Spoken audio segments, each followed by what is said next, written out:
प्रहार हर बार बार बार। मैंने आपसे पूछा, आपने ठीक है नहीं कहा ना आपने। और कोई मुद्दा नहीं है तो सोनिया गांधी की गुडबुक में मैं अपना नाम गोल्डन अक्षरों में कैसे दाखिल करूं? इसलिए न फेक न्यूज न झूठ, हमेशा सच के साथ 2-2। देखिए मेरे साथ 2-2 सोमवार से शुक्रवार रात 9 बजे सिर्फ डीडी न्यूज पर। नया सवेरा के प्रायोजक हैं LIC, हर पल आपके साथ, और वंडर सीमेंट। जब दिल में हो जज्बात तभी होती है एक परफेक्ट शुरुआत।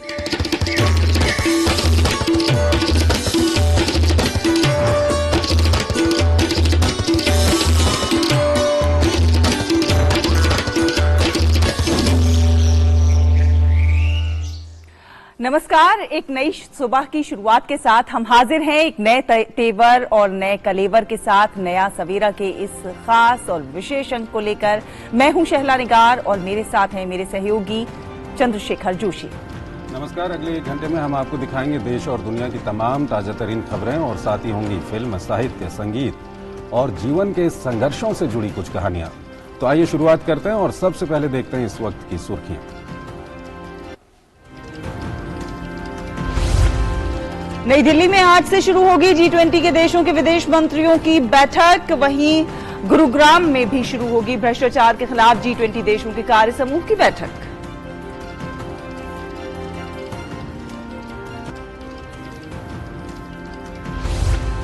लखनऊ की NIA अदालत ने 2017 की भोपाल उज्जैन पैसेंजर ट्रेन में धमाके के 8 में से 7 दोषियों को फांसी की सजा दी। एक को उम्र कैद। हमले में 9 लोग हुए थे गंभीर रूप से घायल।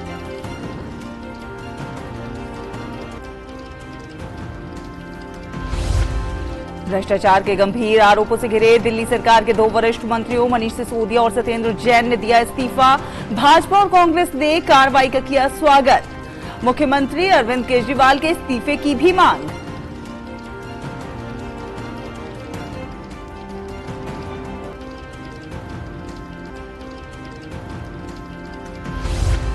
भाजपा अध्यक्ष JP नड्डा आज कर्नाटक के चामराजनगर में करेंगे विजय संकल्प यात्रा की शुरुआत। यात्रा के दौरान होंगी 80 से अधिक रैलियां।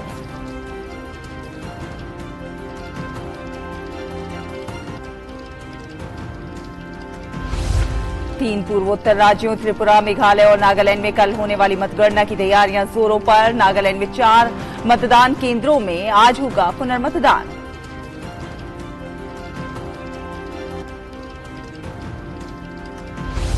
और क्रिकेट में इंदौर में आज से शुरू हो रहा है ऑस्ट्रेलिया के खिलाफ तीसरा टेस्ट मैच।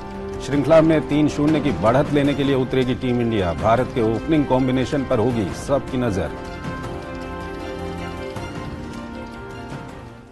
तो चलिए नया सवेरा में सबसे पहले देख लेते हैं देश भर से कुछ खास खबरें। और आइए आगे बढ़ते हैं और सबसे पहले बात करते हैं वेबिनार की, जो प्रधानमंत्री नरेंद्र मोदी लगातार बजट के उपरांत कर रहे हैं। इसी कड़ी में आज प्रधानमंत्री वीडियो कॉन्फ्रेंसिंग के माध्यम से नियोजन पर केंद्रित शहरी विकास विषय पर आयोजित वेबिनार को संबोधित करेंगे। इसमें विषय से संबंधित बजट घोषणाओं पर चर्चा की जाएगी। राज्य सरकारों के विशेषज्ञ, उद्योग जगत, स्टार्टअप, शिक्षण संस्थाएं और सिविल सोसाइटी इस वेबिनार में हिस्सा लेंगे और योजनाओं के क्रियान्वयन के बारे में अपने विचार प्रस्तुत करेंगे। केंद्रीय बजट 2023 में घोषित होने वाली पहलों के कारगर क्रियान्वयन के लिए सुझाव और विचार आमंत्रित करने के क्रम में सरकार द्वारा आयोजित 12 बजट उपरांत वेबिनारों में से ये 6ठा वेबिनार है।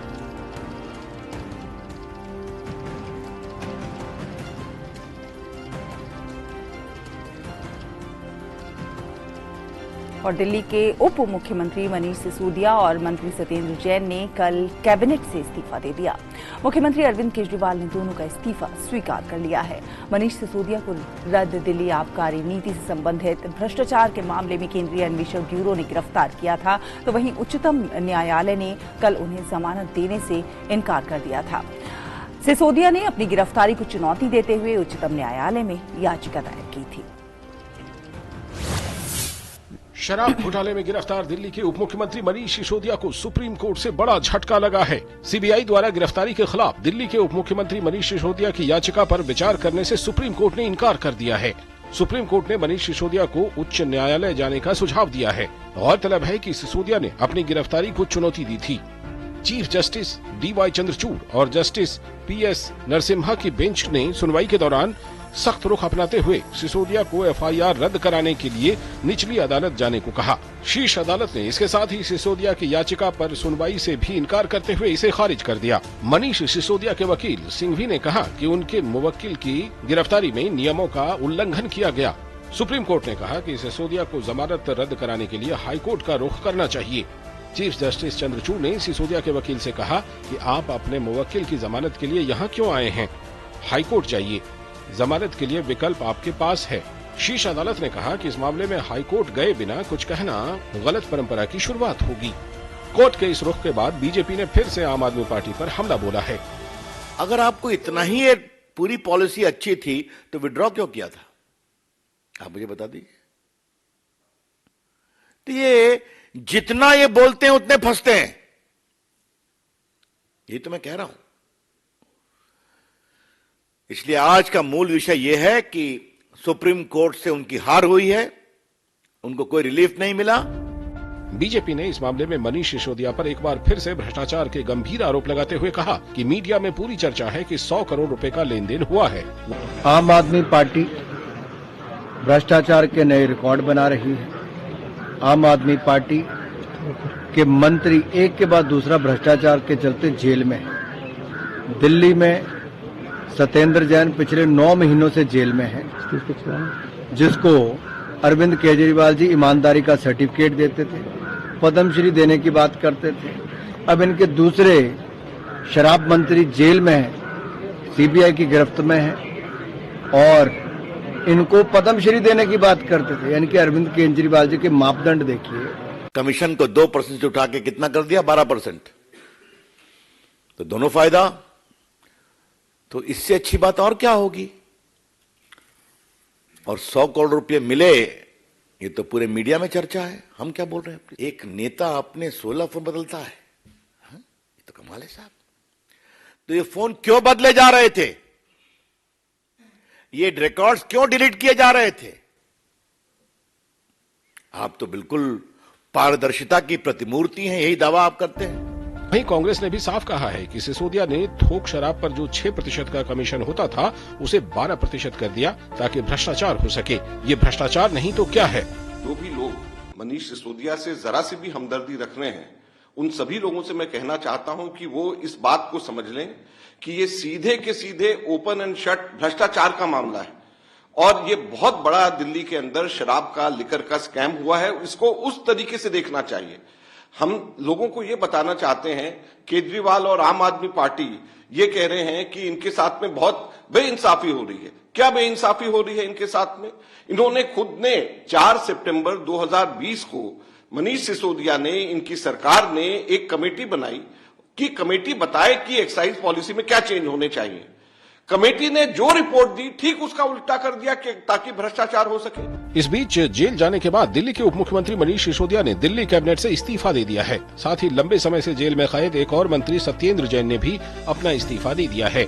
मुख्यमंत्री अरविंद केजरीवाल ने दोनों का इस्तीफा स्वीकार भी कर लिया है। बीजेपी लगातार इस मामले में दोनों का इस्तीफा मांग रही थी। We have just learned that Mr. Manish Sisodiya has resigned, and so has Mr. Satyendra Jain, and to our great surprise, Mr. Arvind Kejriwal has also accepted the resignation of Satyendra Jain after 9 months. Come on. If Mr. Manish Sisodiya had any moral compass left, being the disciple of Anna Hazare movement, he ought to have resigned on the day this scandalous allegations came to light. फिलहाल भ्रष्टाचार के मामले में केजरीवाल के 2 मंत्री jail में हैं और दोनों का इस्तीफा हो चुका है। लेकिन सवाल अब भी वही है कि ईमानदारी के दावों पर सत्ता में आई आम आदमी पार्टी के दामन पर लगे भ्रष्टाचार के ये दाग कैसे धुलेंगे? दिल्ली से विकास सारथी और गिरीश निशाना के साथ ब्यूरो रिपोर्ट, DD न्यूज। और आइए अगली खबर की ओर आपको लिए चलते हैं। G20 समूह के विदेश मंत्रियों की बैठक आज से नई दिल्ली में शुरू हो रही है। इस 2 दिवसीय बैठक में रूसी विदेश मंत्री सर्गेई लावरोव, अमेरिकी विदेश मंत्री एंटनी ब्लिंकन और ब्रिटेन के जेम्स क्लीवरली शामिल होंगे। साथ ही सदस्य देशों के विदेश मंत्री भी इसमें शामिल होंगे। कुल मिलाकर भारत द्वारा आमंत्रित गैर G20 सदस्यों सहित 40 देशों के प्रतिनिधि और बहुपक्षीय संगठन इस अहम बैठक में हिस्सा लेंगे। इस 2 दिवसीय बैठक के दौरान विदेश मंत्री डॉक्टर एस जयशंकर और कई गणमान्य मेहमान उभरती वैश्विक चुनौतियों और अंतर्राष्ट्रीय मुद्दों पर अपने विचार साझा करेंगे।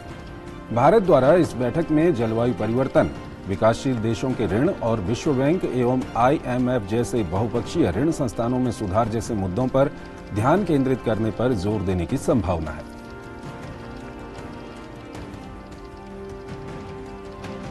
हमारे संवाददाता अमृतपाल सिंह हमारे साथ जुड़ रहे हैं, उनसे हम बातचीत करेंगे। अमृत, पूरे अगर हम G20 को देखें तो अभी कुछ ही दिनों पहले जो फाइनेंस मिनिस्टर्स की बैठक हुई है, उसके अलावा कई अन्य ठीक है, अमृत फिलहाल हमारे साथ नहीं है और आदित्य श्रीवास्तव हमारे सहयोगी हमारे साथ भोपाल से जुड़ गए हैं। आदित्य, सुप्रभात। और बेहद महत्वपूर्ण कह सकते हैं इस बैठक को, क्योंकि विदेश मंत्री और जो अन्य गणमान्य जो अतिथि हैं वो उभरती हुई तमाम जो वैश्विक चुनौतियां हैं, जो अंतर्राष्ट्रीय मुद्दे हैं, उन पर विचार विमर्श करेंगे। तो आज का दिन भी काफी महत्वपूर्ण होगा। शैला, दरअसल मुझे लगता है शायद आदित्य जो हैं वो NIA अदालत ने जो 7 लोगों को फांसी की सजा सुनाई है उस पर वो बात करना चाहते हैं। तो आदित्य से हम बाद में बात करेंगे, पहले हम आपको इससे जुड़ी हुई खबर बता दें। दरअसल लखनऊ की NIA की विशेष अदालत ने भोपाल उज्जैन यात्री ट्रेन विस्फोट मामले में ISIS के 7 आतंकवादियों को मंगलवार को मौत की सजा सुनाई। इस विस्फोट में 9 लोग गंभीर रूप से घायल हो गए थे। साल 2017 के इस मामले में ही एक अन्य आरोपी को आजीवन कारावास की सजा सुनाई गई है। मौत की सजा पाने वालों में मोहम्मद फैसल, गौस मोहम्मद खान, मोहम्मद अजहर, अतीक मुजफ्फर, मोहम्मद दानिश, मोहम्मद सैयद मीर हुसैन और आसिफ इकबाल उर्फ रोकी शामिल हैं। मोहम्मद आतिफ उर्फ आसिफ ईरानी को आजीवन कारावास की सजा सुनाई गई। अदालत ने आरोपियों को 24 फरवरी को दोषी ठहराया था और फैसला सुनाने के लिए मंगलवार का दिन निर्धारित किया था। इस मामले में 31 अगस्त 2017 को आरोप पत्र दाखिल किया गया था। आरोप पत्र में एक और आरोपी सैफुल्ला का नाम था, जो लखनऊ के दुबग्गा इलाके में एक मुठभेड़ में मारा गया था। तो आदित्य हमारे साथ जुड़े हुए हैं। आदित्य, क्या कुछ प्राथमिक जानकारी आपके पास है इसके संबंध में? देखिए, बहुत महत्वपूर्ण ये मामला था और 2017 में जब ये ब्लास्ट हुआ था, हालांकि बहुत हाई इंटेंसिव ब्लास्ट था, लेकिन 10 लोग इसमें घायल हुए थे। लेकिन कोर्ट ने इसको बहुत गंभीरता से लिया और जो जज थे जो इसकी सुनवाई कर रहे थे, उन्होंने यही कहा कि दुर्लभ से दुर्लभतम मामला है ये। और इनके अलग अलग जो आरोपी थे इस ब्लास्ट को करने के बाद, ये तमाम आरोपी जो थे वो खेत में कूदे थे। मतलब ये इंदौर उज्जैन पैसेंजर में चावड़ी रेलवे स्टेशन की अगर बात की जाए, शाहजहांपुर सुजानपुर के पास ये पड़ता है, और वहां ये ब्लास्ट हुआ था। और उसके बाद ब्लास्ट करने के बाद ये तुरंत खेत में कूदे और खेत में कूदने के बाद ये सीधे सड़क पे आए और सड़क से ये सीधे भोपाल की तरफ आए और फिर पिपरिया का रुख कर लिया इन्होंने। और वहां से फिर जब लखनऊ कानपुर से कुछ आतंकी पकड़ाए गए, उसमें ISIS का पूरा लिंक इसमें निकला और उसके थ्रू इनको पिपरिया में कुछ दिनों के बाद दबोचा गया। और उसके बाद जब इनसे पूछताछ की गई तो आपस में इन सबका लिंक था और तब से इनसे पूछताछ की जा रही थी, जांच की जा रही थी। कोर्ट में ये मामला चल रहा था और आखिरकार अदालत ने इनमें से अगर बात की जाए तो 7 को फांसी की सजा सुनाई है और एक को उम्र कैद की सजा का ऐलान किया और एक जो आरोपी था उसको मुठभेड़ के दौरान मार दिया गया था। कुल मिलाकर ये कहा जा सकता है कि एक बड़ी साजिश थी और इस साजिश को में अलग अलग सीरियल ब्लास्ट करने की भी साजिश जो इन आतंकी जो थे इनके पास से जो दस्तावेज मिले हैं, कुछ बारूद मिले थे, कुछ LEDs मिली थी वो, और उसके अलावा कुछ डॉक्यूमेंट्स मिले थे, जिससे शैला समझ में आ रहा था कि ये एक बड़े आतंकी साजिश की फिराक में थे। लेकिन कुछ धर दबोचा गया और जो एक ब्लास्ट उन्होंने उस पर किया था वो भी हाई इंटेंस वाला नहीं था, लेकिन 10 लोग जो है उसमें घायल हुए थे और कोर्ट ने इसको बहुत गंभीरता से लेते हुए इनको दोषी ठहरा दिया था 24 तारीख को और मंगलवार का दिन तय किया था सजा का, और सजा बिल्कुल हो चुकी है। बिल्कुल आदित्य, 6 साल के बाद ये फैसला आया है, 7 को फांसी की सजा, एक बड़ा फैसला है। कहीं ना कहीं एक मैसेज ये भी जाएगा कि ऐसे काम करने वालों को बख्शा नहीं जाएगा। ये एक मैसेज देना भी बहुत ज्यादा जरूरी होता है और वो मैसेज देता हुआ ये फैसला। बिल्कुल शैला, और यही कारण है जज जो इसकी सुनवाई कर रहे थे एनआईए की विशेष अदालत में, उन्होंने यही कहा कि दुर्लभ से दुर्लभतम मामला है। और जिस तरीके से जो दस्तावेज मिले थे, जो पूरी प्लानिंग उनकी थी, जिस तरीके से वो 2 अलग अलग राज्यों में, कानपुर से लेकर मध्य प्रदेश और फिर तमाम अलग अलग शहरों में बैठकर पूरी प्लानिंग कर रहे थे, वो पूरी प्लानिंग जब कोर्ट के सामने पहुंची तो कोर्ट ने इसको बहुत गंभीरता से लिया और ये माना कि ये आसान नहीं था और ये इतना सही नहीं है समाज के लिए, और देश के खिलाफ युद्ध छेड़ने जैसे मामले और तमाम जो अलग कई ऐसी धाराएं हैं, उन धाराओं के तहत सख्त से सख्त इन पर धाराएं लगाई गई और उन धाराओं के बाद इन पर कार्रवाई की गई। और कोर्ट ने भी ये मैसेज दिया है इस पूरी घटना के बाद कि इस तरह की कृत्य करने वाले लोग या इस तरह की सोच रखने वालों को बख्शा नहीं जाएगा। और जिस तरीके से पूरी प्लानिंग पूरे देश भर के अलग अलग थी, ये कह सकते हैं कि जो एटीएस है, उस एटीएस ने भी एक बहुत बड़े उस पूरे नेटवर्क को ध्वस्त करने की कोशिश की थी जो इस पूरी प्लानिंग को कर रहा था। क्योंकि सोचिए अगर ये सफल हो जाते तो कई और ब्लास्ट की घटनाएं सामने आ सकती थी, कई लोगों की, निर्दोष लोगों की जान जा सकती थी। ऐसे में कोर्ट ने, एटीएस ने तो अच्छा काम किया ही, जब तुरंत इस पर कार्रवाई की और दोषियों को पकड़ा। कोर्ट ने भी एक संदेश दिया है कि अगर इस तरह की सोच कोई रखता है तो उसको बख्शा नहीं जाएगा। देश में इस तरह के काम कतई बर्दाश्त नहीं की जाएगी। शुक्रिया आदित्य इन तमाम जानकारियों के लिए। तो कहीं न कहीं जांच एजेंसियों के लिए और खासकर एनआईए के लिए भी एक बड़ी सफलता है, क्योंकि एनआईए ने पूरी जांच के दौरान इस तरह के सबूत और जिस तरह से एनआईए ने जांच की वो कोर्ट के अंदर पुख्ता सबूत रखे और उसी कारण से ये फैसला आ पाया। एक छोटा सा ब्रेक लेते हैं यहाँ पर। Come on boys, let's go practice। अरे रुक यार, मेरे बैंक अकाउंट में गलत एंट्री का प्रॉब्लम हो गया है। तो बैंक को कंप्लेन करना। बैंक को लिखे 1 महीना हो गया है, बट वो गूगली पे गूगली डाले जा रहे हैं। तो आरबीआई के लोकपाल को इन्फॉर्म करो। रुक, मैं समझाता हूँ। जैसे क्रिकेट में 3rd अंपायर, वैसे ही आरबीआई का ओम्बुड्समैन। आरबीआई कहता है अगर बैंक आपकी कंप्लेंट को 1 महीने में नहीं सुलझाता तो आप आरबीआई के कंप्लेंट मैनेजमेंट सिस्टम पर ऑनलाइन कंप्लेंट कर सकते हैं। ये आरबीआई का आसान तरीका है आपकी कंप्लेंट सुलझाने का, फ्री। आरबीआई कहता है जानकार बनिए, सतर्क रहिए। अरे रामदयाल, तेरी उपज का क्या हुआ? अरे औने पौने दाम मिल रहे थे इसलिए नहीं बेची। और तुम्हारी उपज? मेरी उपज ये रही मेरे मोबाइल में एकदम सुरक्षित। अरे ये तो कोई रसीद लगती है। कोई रसीद नहीं, डिजिटल रसीद है जो WDRA से पंजीकृत वेयर हाउस में उपज रखने से मिलती है। WDRA भारत सरकार की एक संस्था है जो अच्छे और सुव्यवस्थित वेयर हाउसों को पंजीकृत करता है। अच्छा, अब तुझे इस रसीद का कमाल दिखाता हूँ, चला।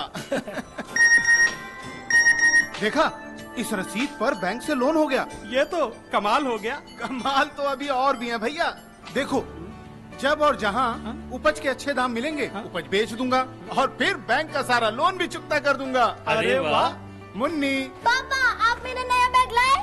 हाँ, ये रहा तुम्हारा नया बैग। और तुम्हारे लिए झुमके। WDRA का प्रयास, किसानों का आर्थिक विकास। स्वागत है आपका ब्रेक के बाद। और चलिए अगली खबर का रुख करेंगे। आपको बता दें कि G20 समूह के विदेश मंत्रियों की बैठक आज से नई दिल्ली में शुरू हो रही है और इस 2 दिवसीय बैठक में रूसी विदेश मंत्री सर्गेई लावरोव, अमेरिकी विदेश मंत्री एंटनी ब्लिंकन और ब्रिटेन के जेम्स क्लीवरली शामिल समेत सदस्य देशों के विदेश मंत्री शामिल होंगे।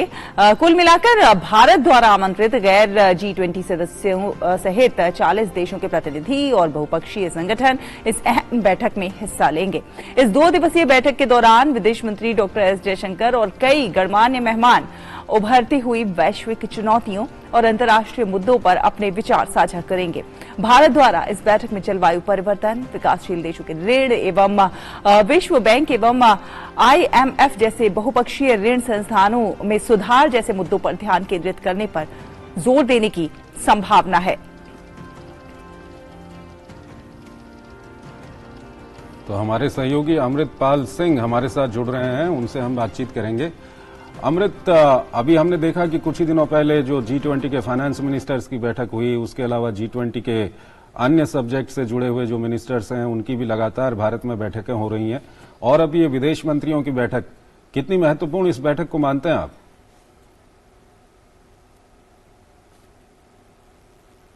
पिछले हफ्ते फाइनेंस मिनिस्टर्स और सेंट्रल बैंक गवर्नर्स की मीटिंग हुई जहां पर आपने देखा कि बेसिकली फाइनेंशियल इश्यूज लिए गए।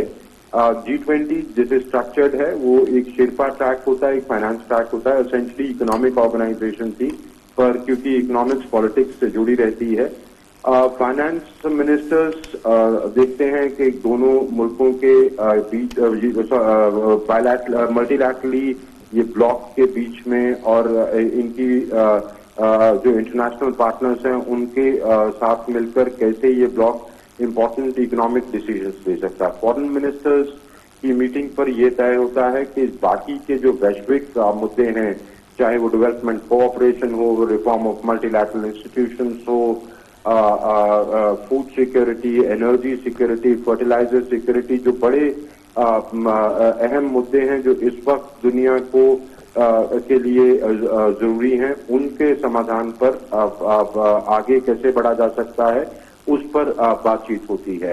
मिनिस्टेरियल्स में होता क्या है, दो ही मिनिस्टेरियल्स होते हैं अभी तक, ये सेकंड मिनिस्टेरियल है जहां पर जो तमाम वर्किंग ग्रुप्स मिले हैं उनमें जो नेगोशिएशंस हुई हैं उनको फाइनलाइज किया जाता है और उसका जो आउटकम होता है वो फीड करता है लीडर समिट में। तो इसलिए ये मीटिंग बहुत अहम है। अमृत, 2019 के बाद पहली बार चीन के विदेश मंत्री भी भारत आ रहे हैं। ये ऐसा समय है जब यूक्रेन युद्ध पर रूस और जो पश्चिमी देश है उनके बीच में तनातनी बनी हुई है। ऐसे में जब चीन के विदेश मंत्री यहां आ रहे हैं, भारत का रुख तो वैसे भी साफ है, तो ऐसे में ये जो मीटिंग है ये और कितनी ज्यादा महत्वपूर्ण हो जाती है? नहीं, 2019 के बाद तो नहीं आ रहे चीन के विदेश मंत्री। चीन के विदेश मंत्री पिछले साल मई में आए थे, वो विदेश मंत्री होते थे। ये जो किन गैंग है ये नए विदेश मंत्री है। अमेरिकी विदेश मंत्री एंथनी ब्लिंकन युद्ध के बाद, जब ये युद्ध शुरू हुआ उसके बाद अब आ रहे हैं। सर्गेई लैवरोव भी आए थे। तो ये है कि सर्गेई लैवरोव पिछले साल अप्रैल में आए थे। तो ये है कि दोनों देशों की ये सभी विदेश मंत्री जब एक साथ यहाँ इस देश में होंगे तो जो युद्ध का इम्पोर्टेंट इशू है, हमने देखा कि फ्रिक्शन जिस तरह की हमें बेंगलुरु में दिखी, वहां पर के जॉइंट के प्रिसाइन नहीं हो सके, सफाइंदी चेयर ने अपनी समरी रखी। तो इस लिहाज से ये इम्पोर्टेंट है। बायलैटरली ऑफ कोर्स ये मुद्दे चीन और भारत के बीच में जो लद्दाख पर तनाव चल रहा है उसको लेके बात होगी, क्योंकि बायलैटरल मुद्दे डिस्कस जरूर होंगे। तो अगर चीन के साथ बायलैटरल होती है, मुझे अभी तक की जानकारी ये है कि अमेरिका के विदेश मंत्री से और रूस के विदेश मंत्री से डॉक्टर जयशंकर की बायलैटरल्स हैं। तो भारत और बायलैटरल मुद्दों के अलावा ये जरूर स्ट्रेस अपॉन करेगा, जो भारत लगातार ये स्टैंड लेता रहा है कि मल्टीलैटरल फोरा पे और G20 की फोरम पे भी लेगा कि डायलॉग और डिप्लोमेसी ही आगे बढ़ने का रास्ता है। अमृत, दरअसल हुआ क्या है कि अभी जो फाइनेंस मिनिस्टर्स की मीटिंग हुई थी वहां पे भी हमने देखा था कि जो पश्चिमी देश हैं वो यूक्रेन मुद्दे पे लगातार रूस को घेरने की कोशिश कर रहे हैं, लेकिन वहां पर जो रूस और चीन का रुख आया था उसके बाद जो फाइनल ड्राफ्ट आया था उसमें ये मामला नहीं आ पाया था। और रूस ने कहा था कि लगातार जो पश्चिमी देश हैं वो G20 का उपयोग करना चाह रहे हैं, G20 की जो वर्किंग है उसको डिसरप्ट करना चाह रहे हैं।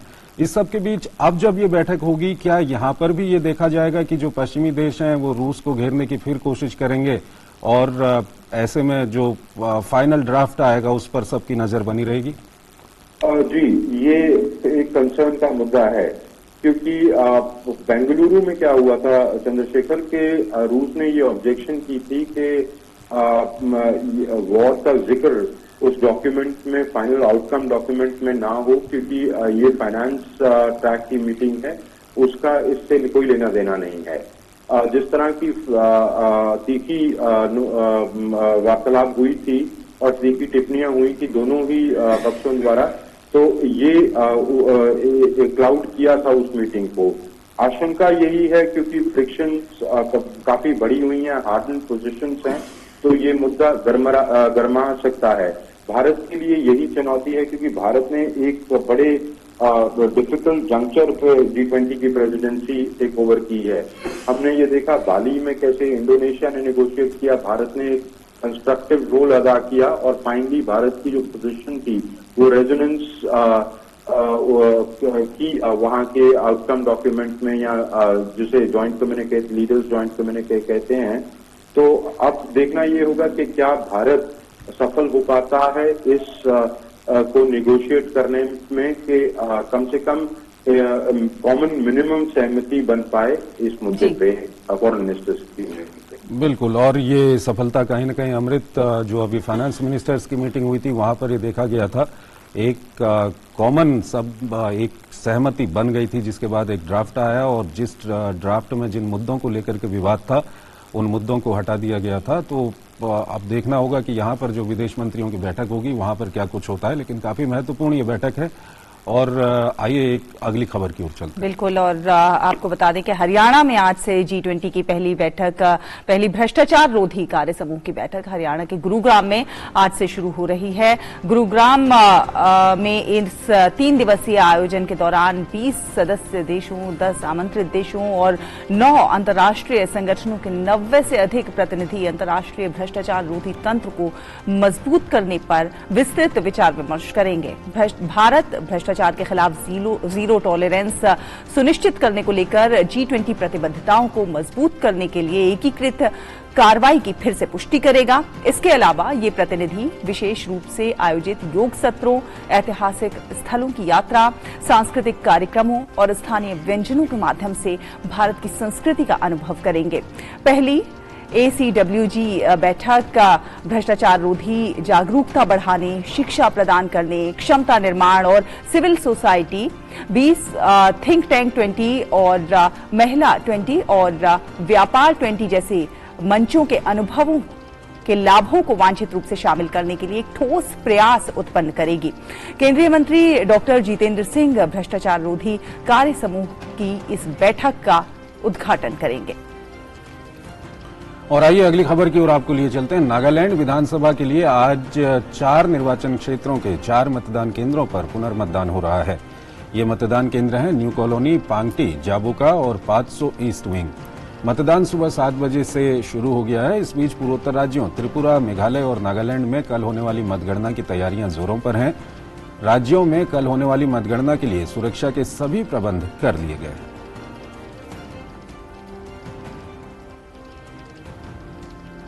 और मौसम विभाग के मुताबिक इस वर्ष मार्च से लेकर मई महीने के दौरान मध्य और आसपास के उत्तर पश्चिमी भारत के कई क्षेत्रों में लू पड़ने की संभावना बढ़ गई है। मौसम विभाग ने साथ साथ ये भी अनुमान जताया है कि मार्च महीने के दौरान मध्य भारत में लू पड़ने की संभावना कम है। मौसम विभाग के मुताबिक मार्च से लेकर मई महीने तक पूर्वोत्तर भारत, पूर्व एवं मध्य भारत और उत्तर पश्चिम भारत के अधिकांश हिस्सों में सामान्य से अधिक तापमान का अनुमान लगाया गया है। इसने देश के शेष में अधिकतम तापमान के सामान्य और इससे नीचे रहने की भविष्यवाणी की है। मार्च से मई तक 3 महीने के मौसम के दौरान दक्षिण प्रायद्वीपीय भारत को छोड़कर देश के अधिकांश हिस्सों में न्यूनतम तापमान के सामान्य से अधिक रहने की भविष्यवाणी की गई है। फरवरी 2023 में औसत अधिकतम तापमान 29.54 डिग्री सेल्सियस दर्ज किया गया, जो 1901 के बाद सबसे अधिक है। देश में फरवरी में सामान्य से 68% कम बारिश हुई है। केंद्र सरकार ने इस साल के आखिर तक देश भर में 10,000 प्रधानमंत्री भारतीय जन औषधि केंद्र खोलने का लक्ष्य रखा है। अभी देश भर में 9,000 से अधिक जन औषधि केंद्र खुले हुए हैं, जहां करीब 1,800 दवाइयां और करीब 300 सर्जिकल उपकरण किफायती दरों पर मिलते हैं। जन औषधि के प्रति जागरूकता फैलाने के लिए हर साल 7 मार्च को जन औषधि दिवस मनाया जाता है। इस बार 5वां जन औषधि दिवस मनाया जाएगा। इस दौरान 1 मार्च से 7 मार्च तक पूरे देश में विभिन्न कार्यक्रमों का आयोजन किया जाएगा। हमारी ये खास रिपोर्ट देखिए। प्रधानमंत्री भारतीय जन औषधि केंद्र अब देश में ही नहीं बल्कि विदेशों में भी काफी लोकप्रिय हो रहा है। ग्लोबल साउथ यानी विकासशील देशों में भी प्रधानमंत्री भारतीय जन औषधि केंद्र के प्रति रुचि बढ़ी है। देश में 9,000 से अधिक जन औषधि केंद्र हैं, जहां 50 से 90% तक दवाइयां सस्ती मिलती हैं। ये दवाइयाँ बेहतर क्वालिटी वाली होती हैं। यही वजह है कि हर दिन करीब 12 लाख लोग जन औषधि केंद्रों पर जाते हैं। जो लोग जन औषधि केंद्र खोलना चाहते हैं उनको सरकार की तरफ से मदद भी दी जाती है। साथ ही उन्हें 20% का कमीशन भी दिया जाता है। जन औषधि केंद्रों पर न केवल सस्ती दवाइयाँ मिलती हैं बल्कि ये रोजगार भी मुहैया कराता है। देश के 764 जिलों में से 743 जिलों में जन औषधि केंद्र खुल गए हैं। वित्त वर्ष 2021-2022 में जन औषधि केंद्रों से 893 करोड़ की बिक्री हुई है, जिससे आम लोगों की जेब से 5,360 करोड़ रुपए की बचत हुई है। जन औषधि के प्रति जागरूकता फैलाने के लिए हर साल 7 मार्च को जन औषधि दिवस मनाया जाता है। इस बार का थीम है जन औषधि, सस्ती भी अच्छी भी। इस बार पूरे हफ्ते राष्ट्रव्यापी जागरूकता अभियान चलाया जाएगा।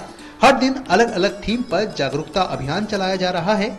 अभियान के दौरान देश के 40 लोकेशन पर नुक्कड़ नाटक, मोबाइल वैन, दिल्ली हाट में जन औषधि केंद्र का मॉडल, सेल्फी पॉइंट के साथ साथ पद यात्रा का भी आयोजन किया जा रहा है। 3 मार्च को महिला आधारित कार्यक्रम का आयोजन किया जाएगा। जन औषधि के प्रति जागरूकता के लिए 2 विशेष ट्रेन भी चलाई जाएंगी। ये ट्रेन दिल्ली से छत्तीसगढ़ और पुणे से दानापुर तक चलेंगी। 10 शहरों में हेरिटेज वॉक का भी आयोजन किया जाएगा। 7 मार्च को सभी जन औषधि केंद्रों पर जन प्रतिनिधि के अलावा डॉक्टर और जिन लोगों ने जन औषधि केंद्रों से दवाइयां ली हैं, वो भी अपना अनुभव साझा करेंगे। भारत की जेनरिक दवाइयां दुनिया भर में मशहूर हैं। दुनिया के हर 5 में से एक व्यक्ति भारत में बनी दवा खाता है। 2014 से पहले जन औषधि केंद्रों का शेयर 2% था, जो अब बढ़कर 8% से ज्यादा हो गया है। Nitendra Singh, DD news, Delhi. और लोगों तक स्वास्थ्य सुविधाएं पहुंचे, उसके लिए केंद्र सरकार लगातार प्रयास कर रही है। सरकार के अलावा भी देश में कई ऐसी संस्थाएं हैं जो अपने अपने स्तर पर लोगों को उनके घर के नजदीक ही स्वास्थ्य सुविधाएं पहुंचाने में लगी हुई हैं। उत्तर प्रदेश के खोड़ा में भी बिस्नौली सर्वोदय ग्रामोद्योग सेवा संस्थान ने एयरपोर्ट अथॉरिटी ऑफ इंडिया की मदद से एक और जन आरोग्यम केंद्र स्थापित किया है। कैसा है ये केंद्र, आइए आपको दिखाते हैं इस रिपोर्ट में। ये हैं गाजियाबाद के खोड़ा कॉलोनी के वे लोग जो अपने स्वास्थ्य की जांच कराने प्रेम विहार स्थित जन आरोग्यम केंद्र पहुंचे हैं। बिस्नौली सर्वोदय ग्रामोद्योग सेवा संस्थान यानी BSGSS द्वारा शुरू किए गए जन आरोग्यम केंद्र और अपने ही क्षेत्र में मिल रही निःशुल्क स्वास्थ्य सुविधाओं से ये लोग काफी उत्साहित हैं। बहुत फायदा है।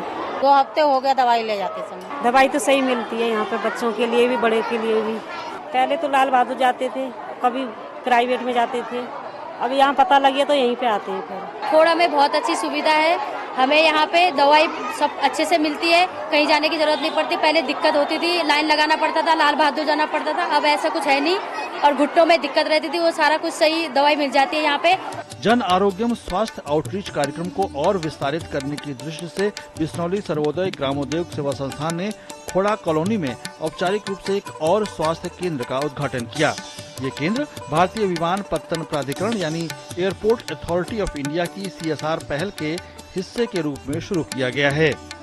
जन आरोग्य केंद्र यहाँ पे अभी हम लोगों ने यहाँ पे लगवाया हुआ है। ये एक NGO plus airport authority of India के द्वारा CSR के माध्यम से जो भी उन लोगों ने फैसिलिटी दे रखी हैं, उस तरह से हम लोग यहाँ पे कैंप लगवा रहे हैं, ताकि खोड़ा में यहाँ पे क्या है कि यहाँ पे डेंसिटी काफ़ी ज़्यादा है लोगों की, तो उस तरह से यहाँ पे हेल्थ इश्यूज़ ना रहें, उन सबको इंश्योर करने के लिए यहाँ पे लोगों को बुलाया गया है। यहाँ पे कॉन्टीन्यूसली यहाँ पे हेल्थ प्रोग्राम रहेंगे, यहाँ पे हेल्थ सर्विसेज, यहाँ पे जो मतलब ब्लड टेस्ट वगैरह वाले, ये हर तरह की यहाँ पे आपकी फैसिलिटीज़ भी हैं, आपकी दवाइयाँ भी दी जा रही हैं, यहाँ पे मेडिकल प्रैक्टिशनर भी बैठेंगे।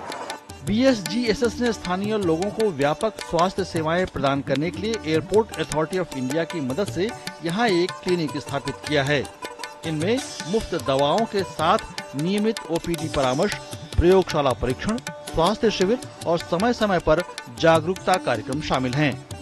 इस केंद्र के तहत बेसिक जो स्वास्थ्य सुविधाएं हैं, जिसमें बेसिक चेकअप हैं और मेडिसिन्स हैं, वो दी जा रही हैं। और मुझे इस प्रोग्राम के लिए, इस तरह के आयोजन के लिए मैं बिस्नौली सर्वोदय ग्रामोद्योग सेवा संस्थान को पूरी तरह से शुभकामनाएं देता हूं, बधाई देता हूं। और मुझे इस बात का गर्व है कि एयरपोर्ट्स अथॉरिटी जो है इस संस्था के साथ में जुड़ी है, जो अपने CSR के कार्यों को करने में सुचारू रूप से लगी हुई है। इस उद्घाटन समारोह के साथ गैर संचारी रोगों पर ध्यान केंद्रित करते हुए एक निःशुल्क स्वास्थ्य जांच शिविर का भी आयोजन किया गया। हफ्ता में 6 दिन निःशुल्क डॉक्टरी जांच, निःशुल्क टेस्ट और निःशुल्क दवाइयाँ उपलब्ध कराते हैं और यहाँ के आसपास के लोगों को कहीं जाने की आवश्यकता नहीं रहती है और यहाँ पे डायबिटीज़, एनीमिया और हाइपरटेंशन जैसी दवाइयों इलाज बहुत अच्छे से किए जाते हैं।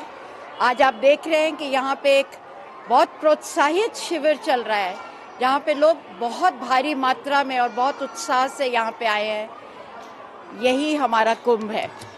बिश्नौली सर्वोदय ग्रामोद्योग सेवा संस्थान एक गैर सरकारी संस्था है जो इसी तरह से देश के कई हिस्सों में अब तक काफी संख्या में जन आरोग्यम केंद्र स्थापित कर चुकी है। ये संस्था पिछले 2 दशक से दिल्ली, उत्तर प्रदेश, पंजाब और हरियाणा समेत कई राज्यों में महिला सशक्तिकरण के साथ साथ लोगों तक बेहतर स्वास्थ्य सुविधाएं पहुंचाने के लिए प्रयासरत है। गिरीश निशाना, डीडी न्यूज, खोड़ा, गाजियाबाद। और आइए अब देखते हैं देश भर की अन्य प्रमुख खबरें फटाफट अंदाज में।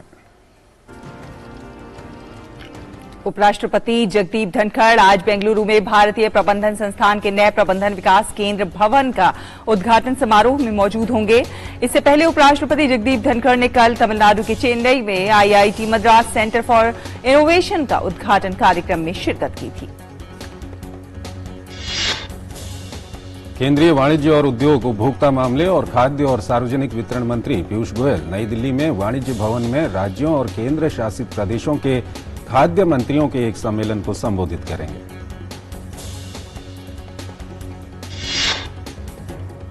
राष्ट्रीय राजधानी दिल्ली में आज महिला उद्यमियों को सशक्त बनाने के लिए शक्ति राष्ट्रीय सम्मेलन 2023 का आयोजन। इस कार्यक्रम में केंद्रीय सूक्ष्म, लघु एवं मध्यम उद्यम मंत्री नारायण राणे मुख्य अतिथि के तौर पर शामिल होंगे। मध्य प्रदेश की शिवराज सरकार अपने चौथे कार्यकाल का अंतिम बजट आज विधानसभा में प्रस्तुत करेगी। मध्य प्रदेश विधानसभा में पहली बार पेपरलेस बजट होगा, जहां वित्त मंत्री जगदीश देवड़ा टैबलेट में पढ़कर बजट भाषण देंगे तो विधायकों को भी टैबलेट दिए जाएंगे। वहीं अधिकारियों एवं अन्य को पेन ड्राइव में बजट दिया जाएगा। आंध्र प्रदेश में तिरुपति के विश्व प्रसिद्ध भगवान वेंकटेश्वर मंदिर में आज से फेस रिकॉग्निशन टेक्नोलॉजी वाले कैमरों का प्रयोग होगा। इस सुविधा से टोकन रहित दर्शन और आवास आवंटन प्रणालियों में पारदर्शिता बढ़ेगी। इस नई तकनीक से मंदिर में आने वाले व्यक्ति एक साथ कई टोकन नहीं ले पाएंगे, जिससे दर्शन प्रक्रिया में पारदर्शिता भी आएगी। डेनमार्क के रॉयल युगल crown prince Frederik Andre Henrik Christian और crown princess Mary Elizabeth IIT Madras research park में Bharat Denmark green strategic partnership में भाग लेने के लिए चेन्नई की 1 दिवसीय यात्रा पर रहेंगे। इसी के साथ नया सवेरा में वक्त एक छोटे से ब्रेक का है। ब्रेक के उस पार रहेंगी कुछ और खबरें, आप देखते रहिए टीटी न्यूज। Payment fail? लेकिन पैसे तो कट गए। गई मेरी मेहनत की कमाई। हो जाएगी भरपाई, चिंता मत कर मेरे भाई। अगर डिजिटल ट्रांजैक्शन फेल हो जाए और अकाउंट से पैसे कट जाए तो बैंक समय से पैसे लौटा देगा, वरना कॉम्पनसेशन का है प्रावधान। नहीं तो आरबीआई के ओम्बुड्समैन को शिकायत करें आप। योर बिल, मेरी फीस। आरबीआई कहता है जानकार बनिए, सतर्क रहिए। जन औषधि केंद्रों पर मिलने वाली दवाओं की कीमत बाजार में जो दवाएं मिलती हैं उसी क्वालिटी की, लेकिन जन औषधि केंद्र में 50% से 90% तक उसकी कीमत कम होती है। भारतीय जन औषधि परियोजना के अंतर्गत अब तक देश भर में हजारों जन औषधि केंद्र खोले जा चुके हैं, जहां पर 1759 से अधिक दवाइयां और 280 सर्जिकल उपकरण बहुत ही कम कीमतों पर उपलब्ध हैं। अधिक जानकारी के लिए जन औषधि सुगम मोबाइल ऐप को डाउनलोड करें या टोल फ्री नंबर पर कॉल करें। सस्ती एवं उत्तम दवाएं जन औषधि केंद्र से लाएं। पता है, लोग अक्सर मुझसे पूछते हैं कॉल सेंटर का स्टेडी जॉब क्यों छोड़ा। I wanted more out of life, बस मैंने अपना स्टार्टअप शुरू किया। जानना चाहोगे कैसे? Then start up your own business as an LIC agent. यहाँ सब कुछ है, great products, zero investment, leading organisation, and unlimited opportunities. तो क्या आप तैयार हैं? LIC एजेंट बनो, अब बड़ा सोचो। हमारी वेबसाइट पर जाएं या अपनी नजदीकी LIC शाखा से संपर्क करें। स्वागत है आपका ब्रेक के बाद और आइए अब आपको लिए चलते हैं दुनिया भर की कुछ खास खबरों की ओर।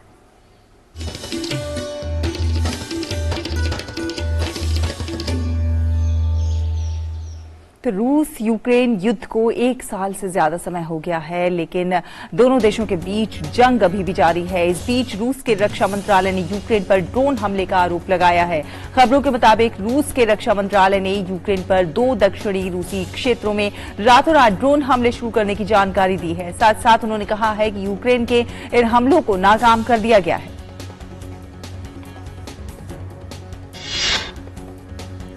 मध्य ग्रीस के लारिसा शहर में मंगलवार देर रात 2 ट्रेनें आपस में टकरा गईं। हादसे में ट्रेन के 2 डिब्बों में आग लग गई।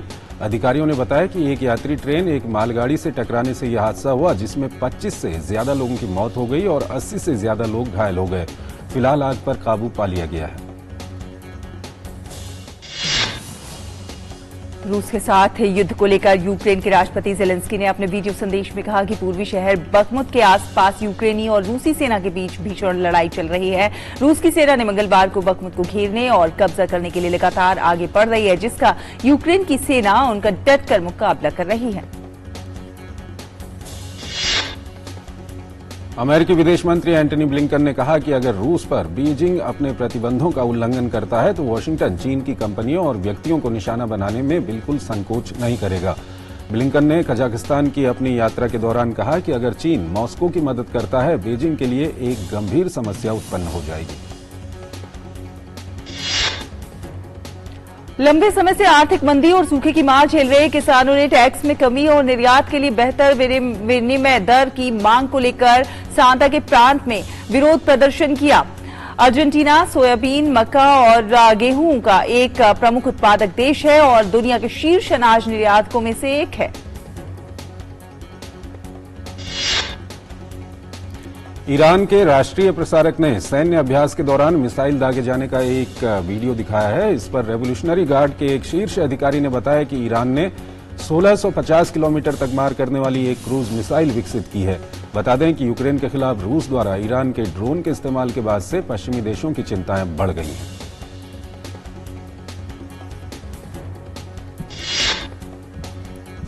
स्पेन के बार्सिलोना में यूक्रेन पर रूस के हमले और वहां जारी हिंसा को खत्म करने की मांग को लेकर प्रदर्शनकारियों ने मार्च निकाला। प्रदर्शनकारियों में ज्यादातर स्पेन में रह रहे यूक्रेन के लोग शामिल थे। बार्सिलोना में यूरोपीय संसद कार्यालय से कैटालोनिया स्क्वायर तक मार्च किया गया। प्रदर्शनकारियों ने बार्सिलोना में यूरोपीय संसद कार्यालय से कैटालोनिया स्क्वायर तक मार्च निकाला।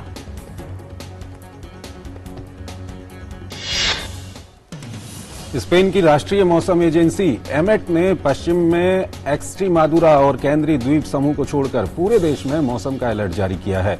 जूलियट तूफान को लेकर पूरे देश में तापमान में भारी गिरावट, बर्फबारी और बारिश को लेकर अलर्ट जारी किया गया है। तूफान की वजह से बेलियारिक द्वीप में लोगों को भारी हिमपात और बारिश के कारण बिजली की किल्लत हो रही है और सड़क यातायात भी प्रभावित हुआ है।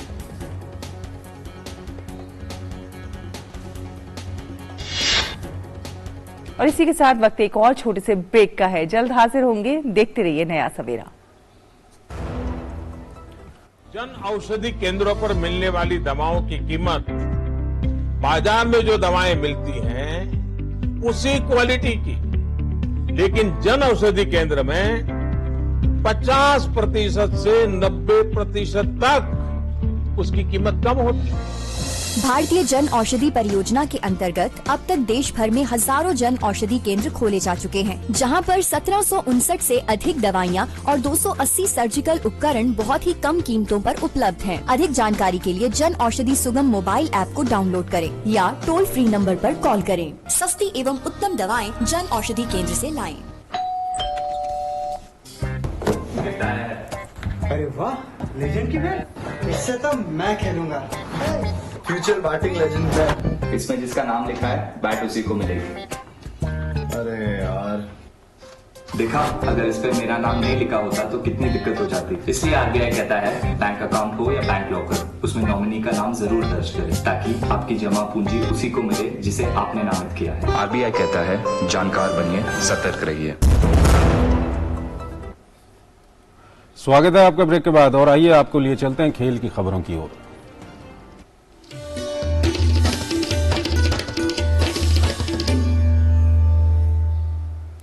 भारत और ऑस्ट्रेलिया के बीच खेली जा रही बॉर्डर गावस्कर सीरीज का तीसरा मुकाबला आज से इंदौर में खेला जाएगा। ये मैच इंदौर के होलकर स्टेडियम में खेला जाएगा। भारत के लिए जहां ये मैच वर्ल्ड टेस्ट चैंपियनशिप के फाइनल में पहुंचने का जरिया है, वहीं ऑस्ट्रेलिया को लाज बचाने के लिए वापसी करनी होगी। भारतीय टीम सीरीज में 2-0 से आगे है। सीरीज का तीसरा मैच जीतते ही team India world test championship के फाइनल में जगह बना लेगी।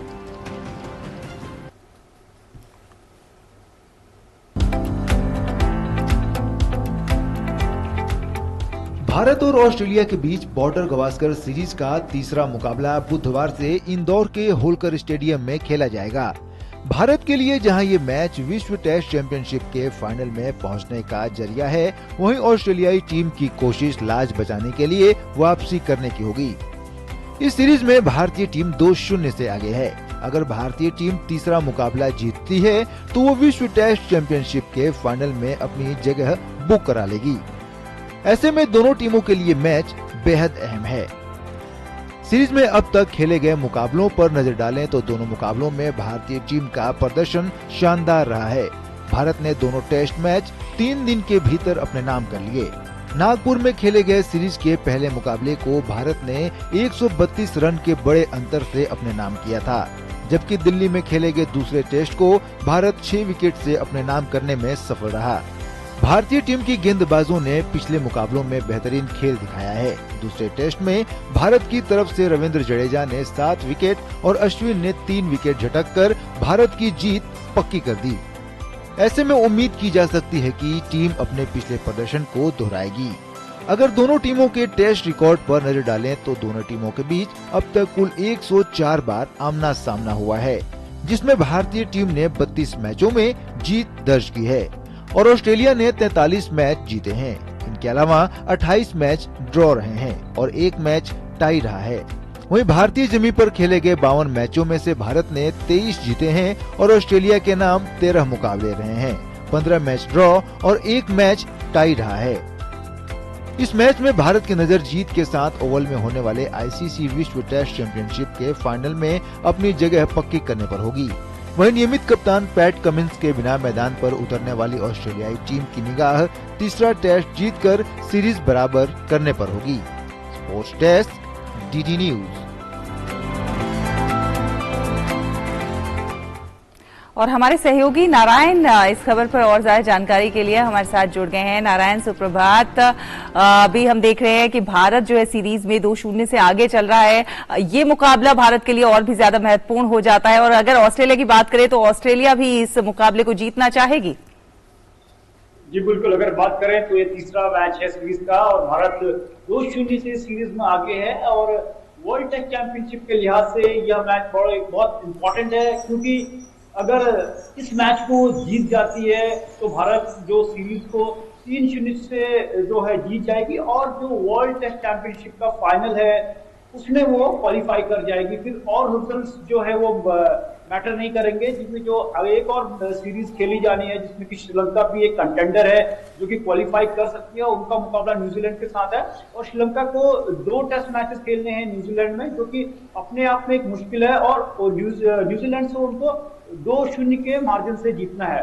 तो आज अगर इस जो 5 दिन का जो मैच है उसमें अगर भारत पहले दिन से ही अपनी पकड़ मजबूत बना लेता है तो कहीं न कहीं जो उनका एक स्पॉट है फाइनल के लिए वो एकदम पक्का हो जाएगा। और पिछले बार भी भारत उस फाइनल में खेला था वर्ल्ड टेस्ट चैंपियनशिप के इनॉग्रेल एडिशन में, जहां उसको न्यूजीलैंड के मात झेलनी पड़ी थी और एक चांस रहेगा कि भारत को एक क्रिकेट का जो ग्रैंड स्लैम है वो कंप्लीट करने का अगर वो आज जीत जाता है, इस मैच में जीत जाता है और फाइनल खेलता है, तो भारत ने पहले ही T20 का वर्ल्ड कप जीत चुका है, 50 ओवर का वर्ल्ड कप जीत चुका, आईसीसी जो चैंपियंस ट्रॉफी वो जीत चुकी है, और एक वर्ल्ड टेस्ट चैंपियनशिप है जो भारत की टीम है उसके कैबिनेट में नहीं है। तो कोशिश होगी कि टीम की कप्तान रोहित शर्मा की यह मैच भी ऑस्ट्रेलिया को जो उन्होंने प्रदर्शन किया था पिछले 2 मैचों में उसी की पुनरावृत्ति यहाँ पर करें और यह मैच भी अपने नाम करें और WBC के फाइनल में अपनी जो स्पॉट है उसको पक्का करें। ठीक है, बहुत बहुत शुक्रिया आपका नारायण, ये सब जानकारियां हमारे दर्शकों को पहुंचाने के लिए। तो हम तो आशा करेंगे कि जीत और हार तो लगी रहती है, लेकिन खेल रोमांचक होना चाहिए। और आइए अब आपको कारोबार की खबरों की ओर लिए चलते हैं।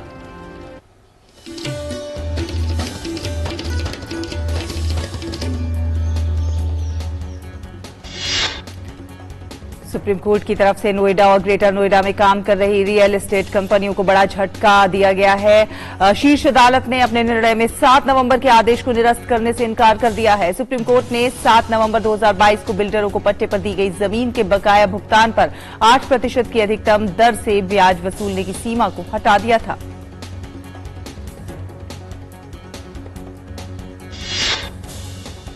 केंद्रीय मंत्री नितिन गडकरी ने टोल टैक्स को लेकर बड़ा ऐलान किया है, जिसका असर करोड़ों वाहन मालिकों पर पड़ेगा। केंद्रीय मंत्री ने बताया है कि साल 2024 से पहले भारत में 26 ग्रीन एक्सप्रेसवे बन जाएंगे और साथ ही टोल टैक्स के लिए नए नियम जारी किए जाएंगे। रेलवे सीनियर सिटीजन्स को मिलने वाली छूट को बहाल करने जा रहा है। इसके साथ ही पात्रता मानदंड में भी होने वाले कुछ बदलाव को लेकर बात चल रही है। मीडिया रिपोर्ट्स के मुताबिक रेलवे बोर्ड सीनियर सिटीजन्स के लिए आयु सीमा में बदलाव करने की प्लानिंग बना रहा है। इसके अलावा टिकट पर मिल रही छूट को सिर्फ कुछ कैटेगरी तक ही सीमित रखा जाएगा।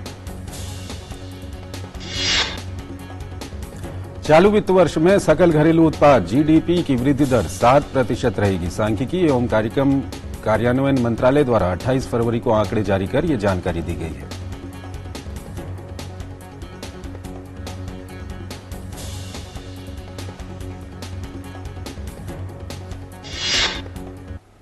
और आइए अब खबरें देखेंगे ग्लैमर वर्ल्ड से।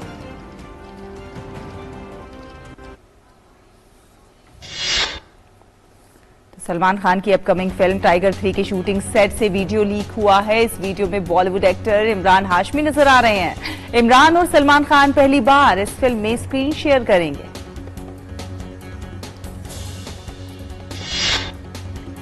फिल्म द पोपर्स एक्सॉर्सिस्ट का हिंदी वर्जन में ट्रेलर रिलीज हो गया है। फिल्म 7 अप्रैल को सिनेमाघरों में दस्तक देगी।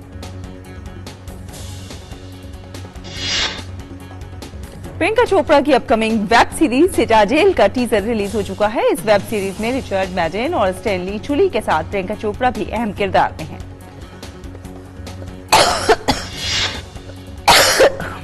बॉलीवुड एक्ट्रेस रानी मुखर्जी को अपनी अपकमिंग फिल्म मिसेज चटर्जी बनाम नॉर्वे के ट्रेलर के लिए खूब सराहना मिल रही है। अभिनेत्री इन प्रतिक्रियाओं से खुश हैं और उन्होंने इसकी तुलना 18 साल पहले अपनी फिल्म ब्लैक के लिए मिली सराहना से की है।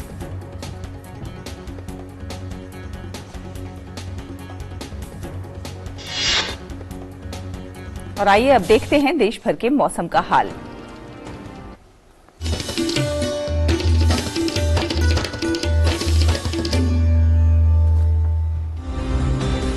तो आज पश्चिमी हिमालय पर हल्की से मध्य बारिश और बर्फबारी के साथ 1 या 2 स्थानों पर तेज बर्फबारी हो सकती है। पंजाब, हरियाणा, उत्तर पश्चिम राजस्थान, सिक्किम, असम, अरुणाचल प्रदेश, दक्षिण तमिलनाडु, केरल के कुछ एक हिस्सों में और अंडमान और निकोबार द्वीप समूह के दक्षिणी हिस्सों में छिटपुट बारिश संभव है। दिल्ली, एनसीआर और उत्तर पश्चिम और उत्तर प्रदेश में हल्की से बहुत हल्की बारिश के आसार हैं। और आइए अब विभिन्न शहरों का तापमान देख लेते हैं।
तो नया सवेरा के आज के अंक में बस इतना ही।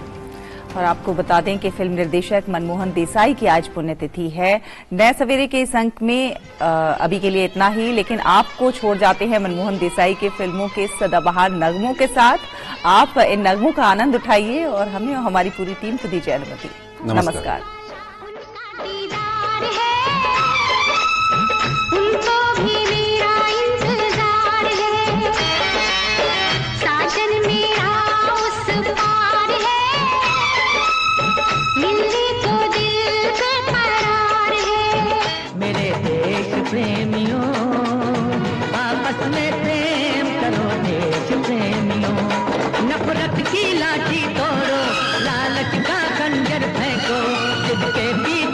दौड़ो तुम प्रेम के पंछी हो, देश प्रेमियों आपस में प्रेम करो, देश प्रेमियों।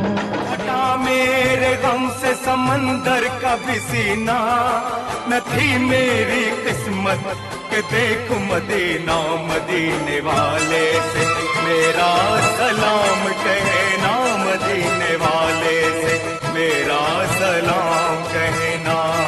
सात अजूबे इस दुनिया में, आठवीं अपनी जोड़ी, सात अजूबे इस दुनिया में, आठवीं अपनी जोड़ी। हर थोड़े से भाई टूटे ना ये धर्मवीर की जोड़ी। हो हो हो हो हो हो हो।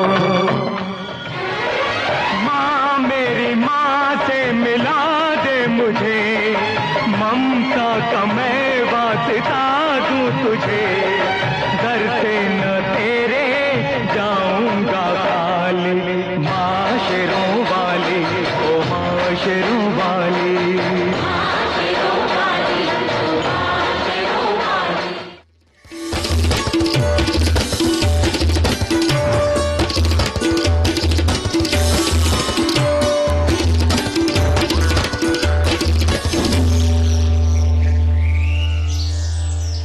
नया सवेरा के प्रायोजक थे LIC, हर पल आपके साथ, और वंडर सीमेंट, जब दिल में हो जज्बात तभी होती है एक परफेक्ट शुरुआत।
राजनीति की चाल से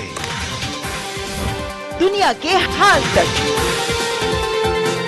खेल के मैदान से किसान के खलियान तक, दिन भर की हर छोटी बड़ी खबर को समेटे खबर के हर किरदार को दिखाते हैं हम। डीडी न्यूज का प्राइम टाइम शो, सटीक और भरोसेमंद खबरें, खबर ही नहीं खबर का विश्लेषण भी, नए तेवर, नए कलेवर, नई धार और नई रफ्तार के साथ देखिए न्यूज नाइट हर रात 8 बजे सिर्फ डीडी न्यूज पर। दिन भर की सुर्खियों से अलग खबरों की दुनिया और भी है। खबरें जो आपको दे नया नजरिया, खबरें जिसमें दिखे समाज की परछाई, ऐसी खबरें जो कहती हैं न्यू इंडिया की कहानी, खबरें जो है अनछुई, कुछ खट्टी कुछ मीठी, हम लाते हैं आपके लिए ढूंढकर। खबर हटकर, सोमवार से शुक्रवार सिर्फ डीडी न्यूज पर।